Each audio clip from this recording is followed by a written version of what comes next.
नमस्कार मित्रांनो, आपल्या सर्वांचे स्विच ऑन मराठी या आपल्या मराठी यूट्यूब चॅनलमध्ये स्वागत आहे. आणि आजचा व्हिडिओ हा अतिशय महत्त्वपूर्ण असणार आहे, कारण की आपण आजच्या व्हिडिओमध्ये ई पीक पाहणी करताना भरपूर अशा अडचणी येत आहेत.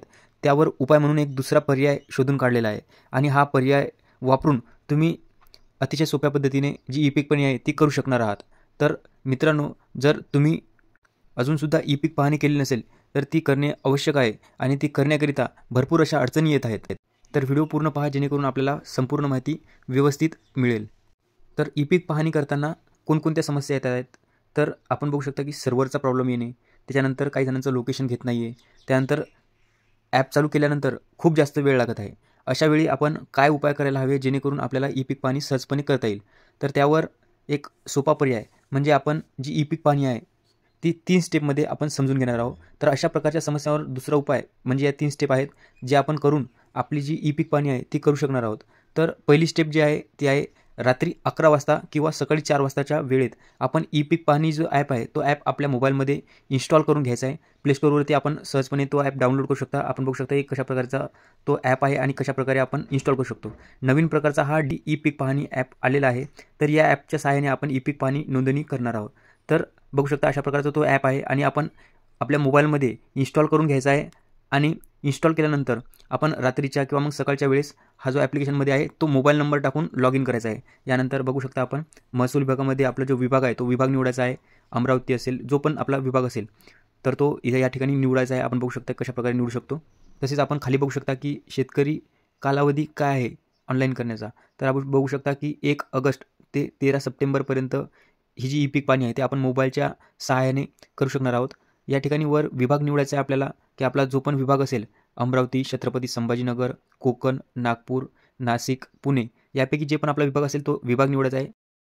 विभाग निवडल्यानंतर पुढचा जो ॲरो आहे त्यावर क्लिक करायचा आहे आणि शेतकरी म्हणून लॉग इन करा या बटनावरती क्लिक करायचं आहे. यावर क्लिक केल्यानंतर आपण बघू शकता की मोबाईल नंबर प्रविष्ट करायचा ऑप्शन आलेला आहे. या ठिकाणी आपला जो मोबाईल नंबर आहे तो मोबाईल नंबर या ठिकाणी टाकायचा आहे 10 अंकी. आणि 10 अंकी मोबाईल नंबर टाकल्यानंतर खाली संकेतांक पाठवा म्हणजेच OTP पाठवाचा ऑप्शन दिलेला आहे, त्यावर क्लिक करायचा आहे.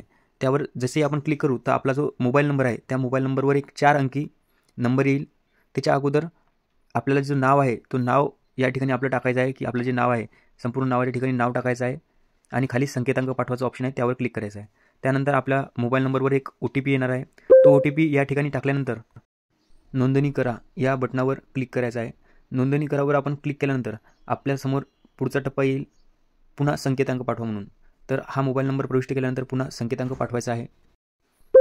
त्यानंतर संकेतांक म्हणजे जो 4 अंकी OTP आहे तो टाकून आपण लॉग इन करायचा आहे, म्हणजे नोंदणी करा.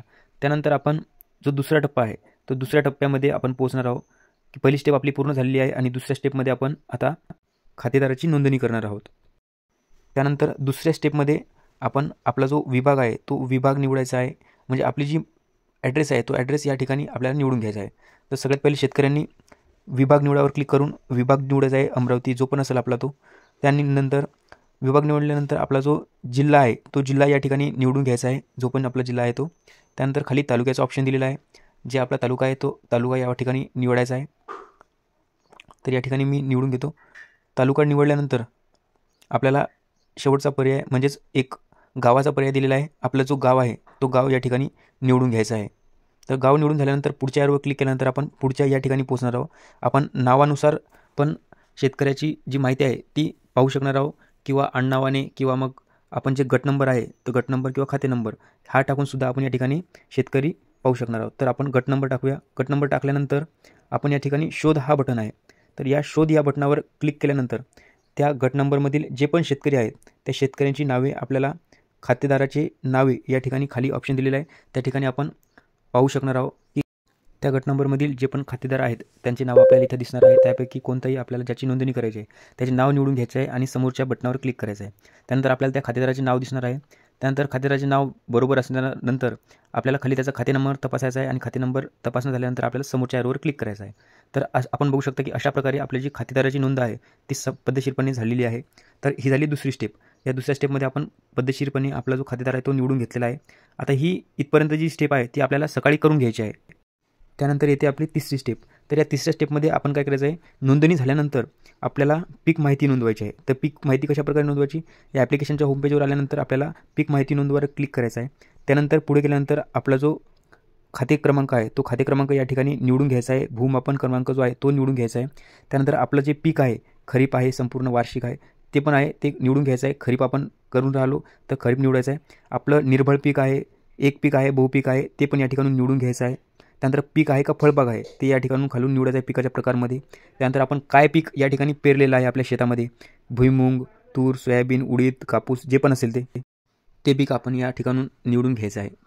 तर आपण सोयाबीन पेरलेलं असेल, तूर पेरली असेल तर मी सोयाबीन निवडतो. त्यानंतर आपण एका ठिकाणी म्हणजे एका शेतात पूर्ण क्षेत्रामध्ये एकच पीक पेरलं आहे का जास्त पीक पेरलेले आहेत त्याच्यानुसार आपल्याला शेती या ठिकाणी निवडायची आहे.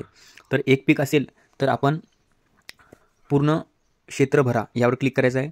किंवा मग आपले जर समजा एकपेक्षा जास्त पीक किंवा बहुपीक जर पद्धती असेल म्हणजे तूर, सोयाबीन असं समजा मिश्र पीक पद्धती जर असेल तर आपण त्या ठिकाणून 2 पिकं निवडून आपण घ्यायचे आहेत. आणि आपण बघू शकता की या ठिकाणी लागवडीचा दिनांक विचारलेला आहे. तर लागवडीचा दिनांक या ठिकाणी टाकायचा आहे.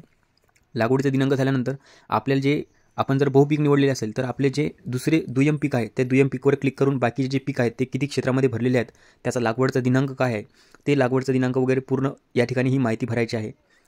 तर भरपूर शेतकऱ्यांनी 1 किंवा 2 पीक आहेत तर आपापल्या सोयीनुसार म्हणजे आपलं जसं पेरलेलं आहे त्यानुसार आपण या ठिकाणी निवडून घ्यायचं आहे.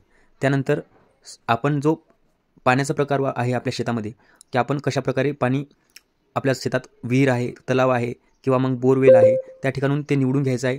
आणि आपल्या शेतामध्ये आपण कोणती पद्धती वापरतो म्हणजे तुषार सिंचन, ठिबक सिंचन इत्यादीपैकी जे पण आहे ते निवडायचं आहे. त्यानंतर पुढच्या बटनावर क्लिक करायचं आहे. पुढच्या बटनावर क्लिक केल्यानंतर आपण शेतामध्ये उभं राहायचं आहे. आणि शेतामध्ये ही अचूकता जी आहे ती वर दिलेली लाल 201 दिलेली आहे त्या ठिकाणी आपल्याला 00 असं यायला हवे. जेव्हा आपण गट नंबरमध्ये उभे राहू तेव्हा इथे 00 येईल. त्यानंतर आपण शेतामध्ये आल्यानंतर आपण बघू शकता आपलं लोकेशन ऑन करायचं आहे. ऑन केल्यानंतर आपण शेताचं लोकेशन दाखवणार आहे आणि आपण बघू शकता की हिरव्या कलरमध्ये दिसत आहे. त्यानंतर अद्ययावत करा म्हणून जे खाली ऑप्शन आहे त्यावर क्लिक करून पहिलं छायाचित्र काढून घ्यायचं आहे आपल्या शेतीचं. पहिलं छायाचित्र काढायचं आहे आणि चित्र काढल्यानंतर ओकेवर क्लिक करून पहिलं चित्र सेव्ह करायचं आहे. त्यानंतर लगेच खाली दुसरं छायाचित्राचं ऑप्शन दिसणार आहे त्यावर क्लिक करायचं आहे. दुसरं छायाचित्राचा आपण ऑप्शन ऑन करून फोटो काढायचा आहे. फोटो काढल्यानंतर पुन्हा हा जो दुसरा फोटो आहे तो दुसरा फोटो सेव्ह करून घ्यायचा आहे. सेव्ह केल्यानंतर खाली टिकचं ऑप्शन दिलेलं आहे त्या हिरव्या टिकवर क्लिक करायचं आहे. त्यावर क्लिक केल्यानंतर आपली जी माहिती आहे ती व्यवस्थित तपासून घ्यायची आहे आणि तपासून घेतल्यानंतर पूर्ण माहिती पाहायची आहे आणि त्यानंतर पुढे जावर क्लिक करायचं आहे.